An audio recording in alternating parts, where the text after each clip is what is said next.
Assalamualaikum warahmatullahi wabarakatuh. Sobat kompetensi di seluruh Indonesia yang saya banggakan, selamat bertemu kembali di channel yang dahsyat ini, channel yang peduli pada masa depan Anda. Kali ini saya menemui seorang tokoh Indonesia yang sudah terkenal. Ini sahabat dan guru saya juga. Beliau adalah Bapak Kunjung Masehat sebagai Ketua BNSP, Badan Nasional Sertifikasi Profesi. Apa kabar Pak Kunjung? Alhamdulillah sehat Pak Yunus, selamat berjumpa di acara kita yang sangat bermanfaat ini. Oke, Pak Kunjung, kita dulu pernah ketemu waktu Bapak masih di Stankom kalau nggak salah ya? Ya. Kita ngobrol-ngobrol mengenai Standarisasi. Standarisasi ya? Iya, betul. Dan luar biasa, Pak Kunjung sampai sekarang masih getol dan passionate ya di bidang ini, luar biasa. Jadi sudah banyak karya yang Pak Kunjung torehkan untuk negeri kita ini ya. Ya tentunya Pak, karena kita mengabdi dalam rangka untuk memberikan pelayanan, kita memang menyediakan hal yang terkait dengan pelayanan. Ya. Memang dulu ketemu Pak Yunus pertama, saya kira Pak Yunus masih sedang kuliah Pak ya, sedang kuliah di UPB, tapi kan mau disertasinya tentang apa tuh standarisasi. Waduh, daya ingat Bapak masih sangat baik ini. Bahkan pada waktu saya dikenalkan oleh Bu Mira sebenarnya. Bu Mira?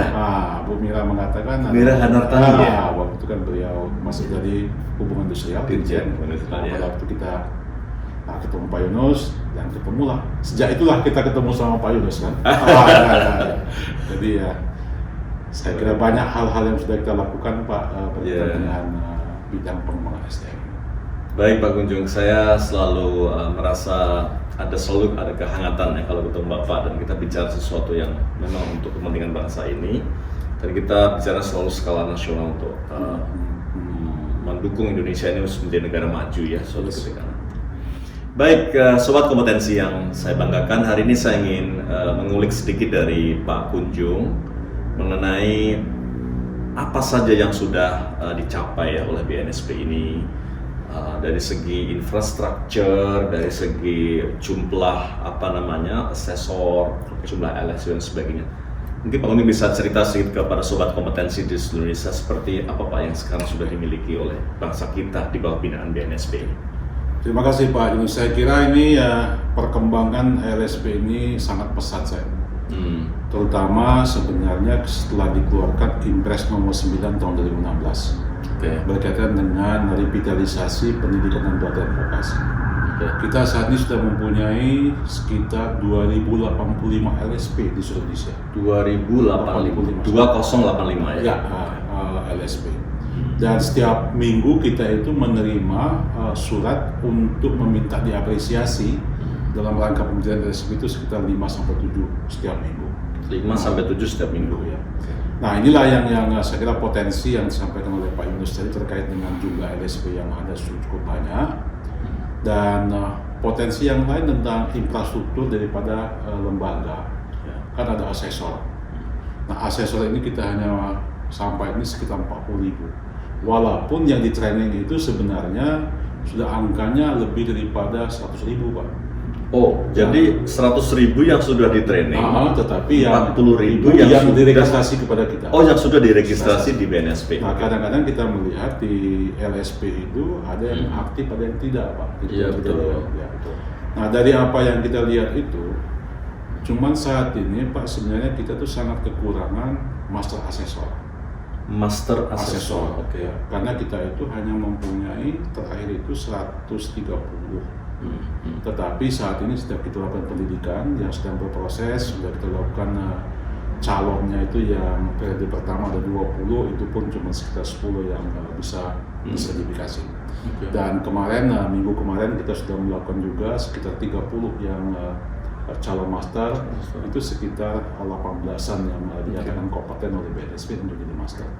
Nah itu yang saya lihat memang potensi yang banyak sekali. Kalau kita bandingkan dengan jumlah LSP yang ada, berarti sebenarnya kita itu idealnya sekitar 400-an jumlah daripada master asesor itu seyogyanya 400. Iya, kita sekarang masih 130-an ya, itu yang menurut saya sangat penting karena pelayanan kita kan setiap saat. Nah, ada satu sebenarnya yang menurut saya dari apa yang LSP yang ada ini, yang masih saya idealnya menurut saya sebarannya. Oke. Sebarannya saat ini kan lebih banyak kan di Indonesia bagian barat dan Indonesia. Gitu kan. Jadi Kenapa? dari berapa ribu tadi ya? Dari 2080-an 2083 tadi ya? Itu yang hanya di bagian barat dan saya kira dan itu sebagian besar memang terdekat dengan kawasan industri. Oke. Nah kita ambil contoh misalnya sekarang kawasan industri di Indonesia bagian timur, contoh di Sulawesi Tenggara. LSP-nya ya belum ada, hanya ada LSP di bidang pendidikan beberapa dan ada LSP di BLK satu.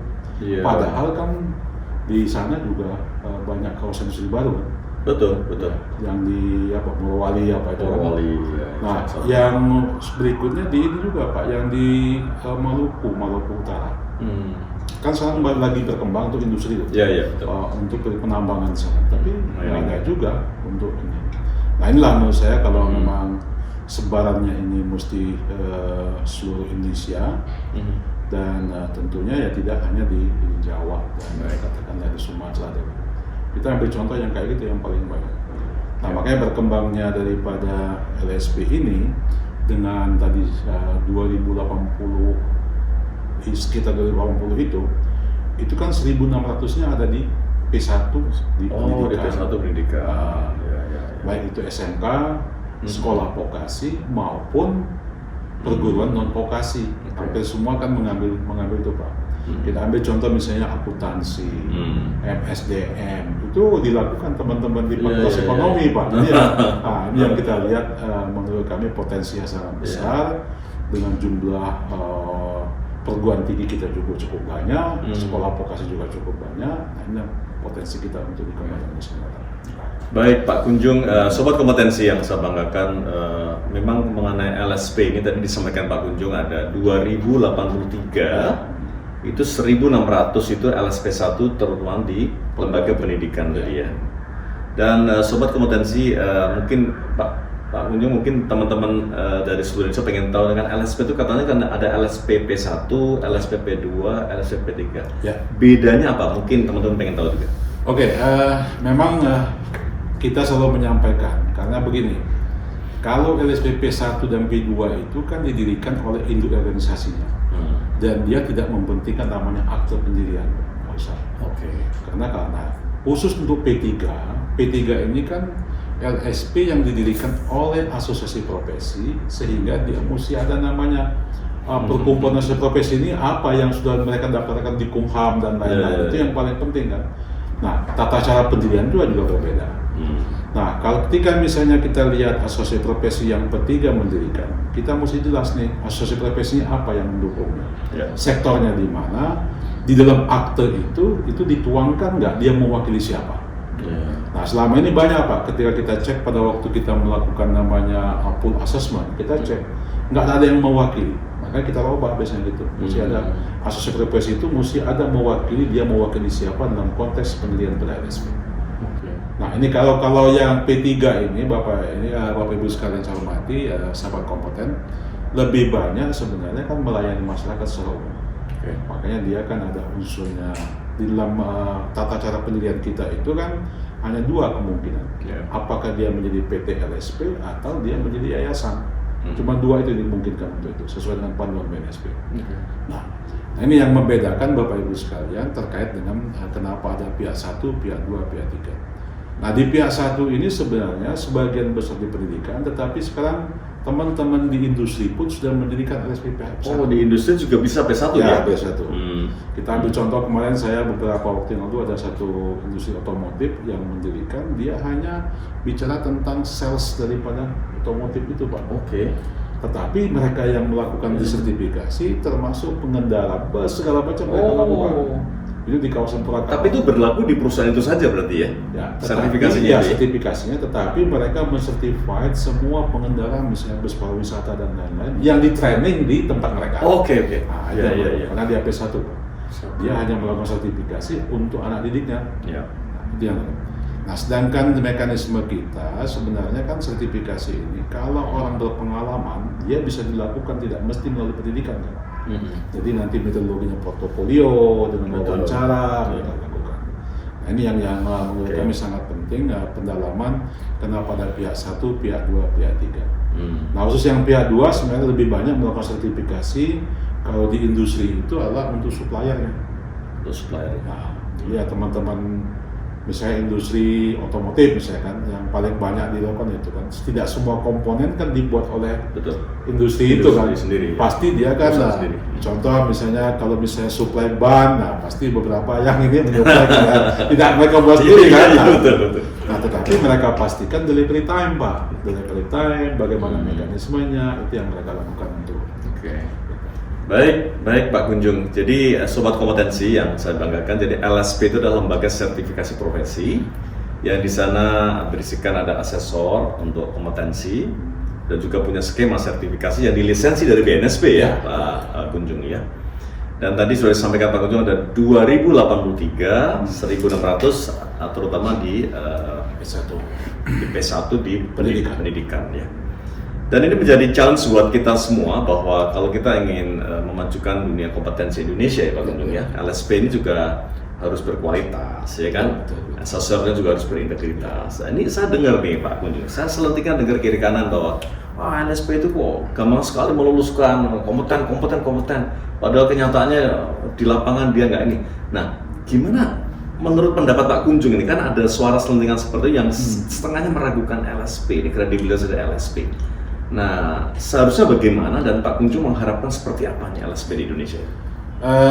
Kita kan kalau bicara tentang kuantiti tadi itu cukup banyak Pak, tetapi belum terwakili seluruh Indonesia untuk melakukan itu.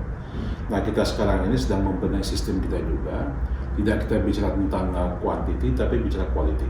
Ya. Jadi kita tadi yang disampaikan oleh Pak Yunus, memang kita mesti pastikan Pak. Nah, makanya saat ini Pak, kalau misalnya seorang menjadi asesor, kita harus mempunyai kompetensi teknis di bidangnya. Jadi nggak bisa sembarangan. Benar. Jadi saat ini kami kan dilihat calon asesornya dia punya kompetensi teknis di bidang apa. Itu mesti kita pastikan sebelum dia menjadi askom kita, asesor kompetensi kita.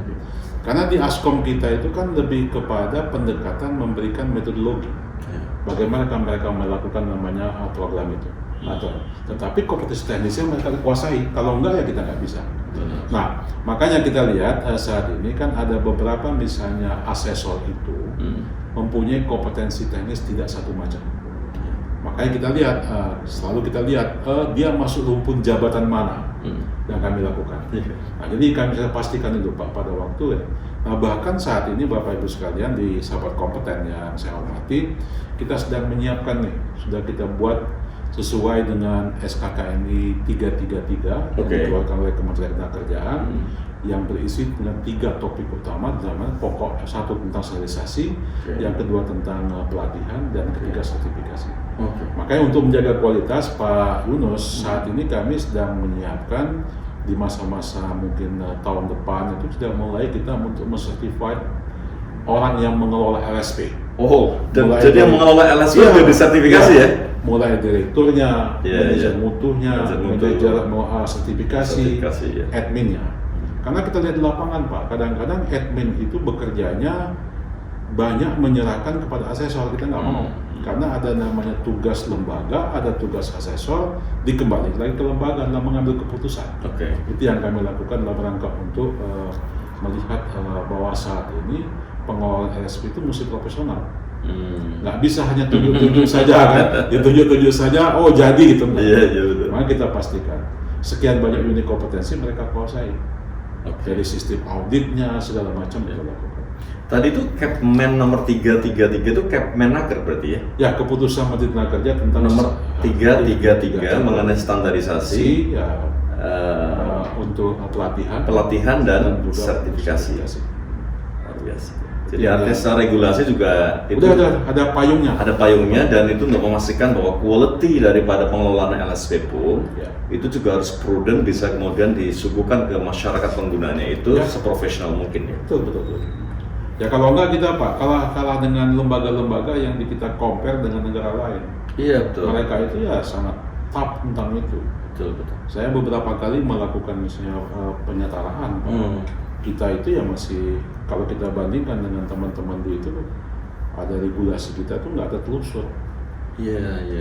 Wah, Kalau gitu misalnya ya. kayak Filipina, apa itu Malaysia. Jadi yang kita setarakan kan cuma 5 tuh Pak kita lihat. Ya. Satu tentang standarisasinya. Oke. Yang kedua tentang skemanya bagaimana, Oke. tentang okupasinya bagaimana, sistem pendidikannya bagaimana, asesmennya bagaimana. Wow. Itu yang kita pastikan. Nah, kita kalau waktu tahun kemarin kita sudah melakukan untuk bidang pariwisata, khusus untuk housekeeping, food beverage and food production, terus untuk laundry dan lain-lain. Kita mulai Pak. Yeah.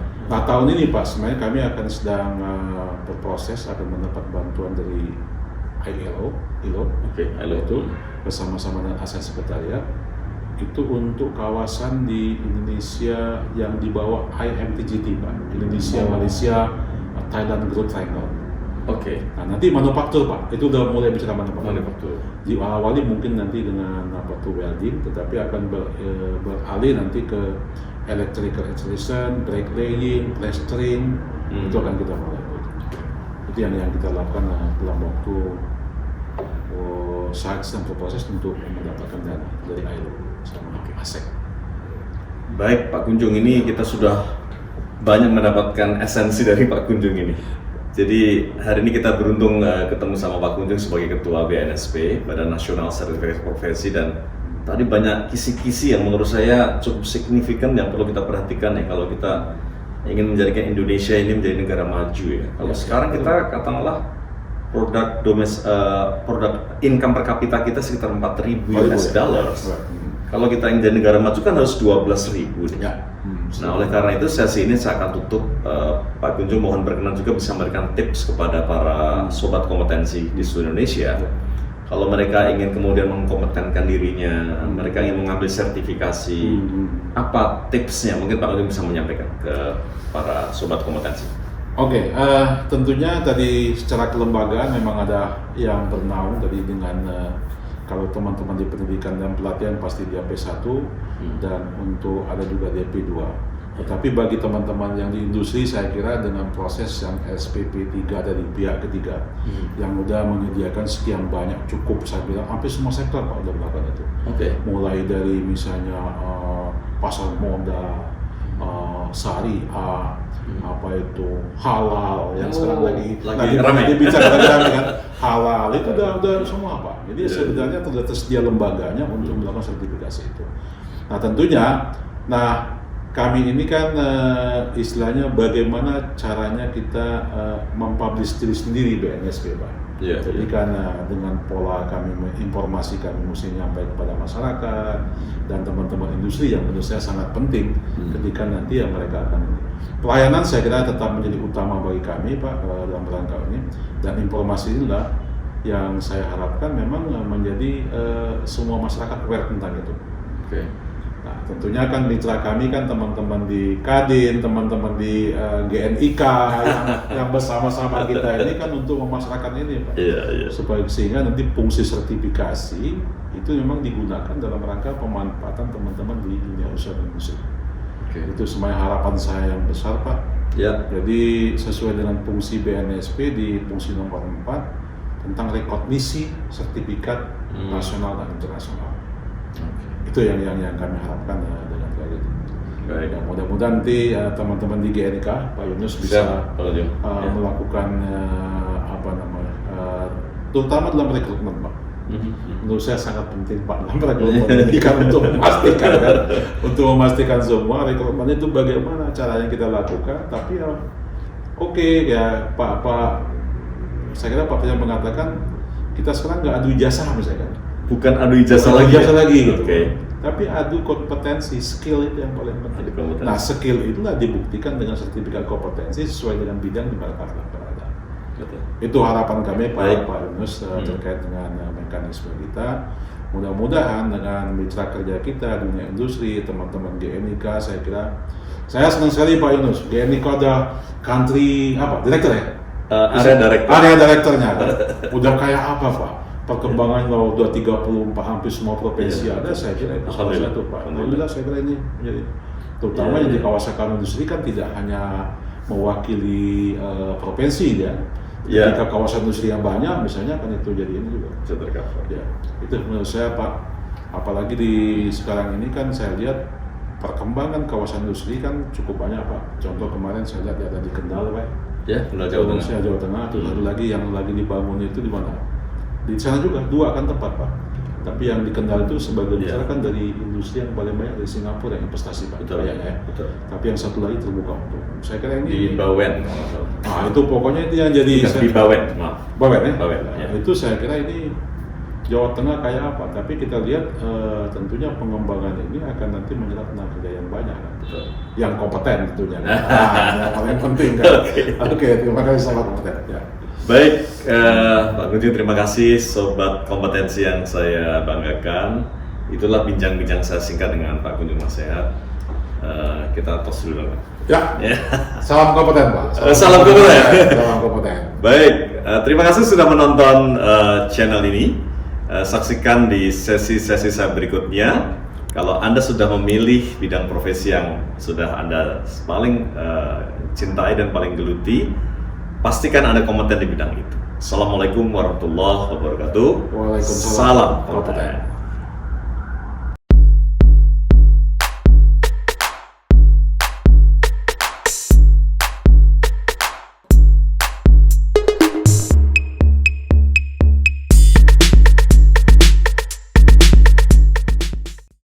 Guys, bila konten ini kamu rasa bermanfaat, dukung channel ini dengan subscribe, like, share, and comment ya.